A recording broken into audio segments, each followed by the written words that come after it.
Just so you know, the new Republican budget voted on by the House will result in Republicans reducing spending or cutting essential American programs like Medicaid, SNAP, and Meals on Wheels in order to offset the billions of dollars in tax breaks they have promised to the very richest Americans. To be clear, those tax breaks are going to start at people who make $450,000 a year and get exponentially bigger to anyone making over $1 million a year. If you are making less than $450,000, which is most of us, your taxes are going to go up. But if you're a senior or a child who needs medical care, if you have food delivered because you are homebound, if you are the working poor who gets government assistance to help feed your family, or if you're part of the 52% of babies born in America that use Medicaid, Republicans have told you with their vote that they have no interest in you.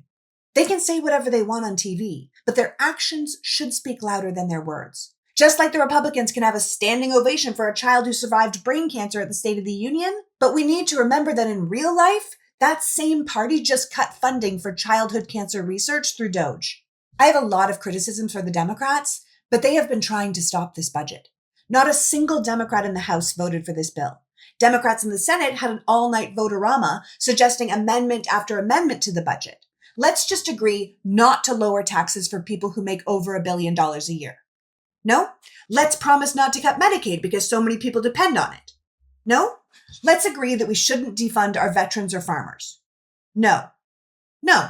The Republicans voted against every single one of their amendments, the amendments that were expressly designed to look out for the people. And if you don't believe me, please go and look it up. Republicans are out here telling you that Democrats voted against this budget because they were against no tax on tips or they wanted to tax your overtime, but neither of those things were even in the budget bill. The Democrats voted unanimously against this budget because it is totally terrible for the American people. And again, if you don't believe me, look it up. The Republican budget is asking for $4.5 trillion in tax cuts for the ultra-rich on the backs of everyone else. And they're doing that at the exact same time they are firing hundreds of thousands of people and shutting down essential government departments and services. In fact, as I record this, we have been told that it's possible they have fired so many people at Social Security offices that there will be people who won't get their checks as soon as next month. DOGE is out there cutting everything willy-nilly because of what they're calling unnecessary waste and fraud. But they claim to be finding it in places like the Consumer Financial Protection Bureau and the Center for Disease Control and the National Institute of Health, when they probably should be looking at Congress, since this budget, which the Republicans have still to finalize, is expected to increase our deficit by at least $3.3 trillion, even with all their cuts.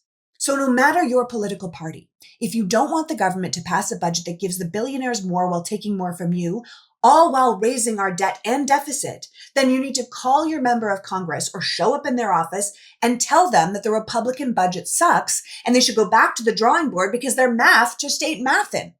This is the kind of thing we need to do because they will lie to us, but their actions will hurt us.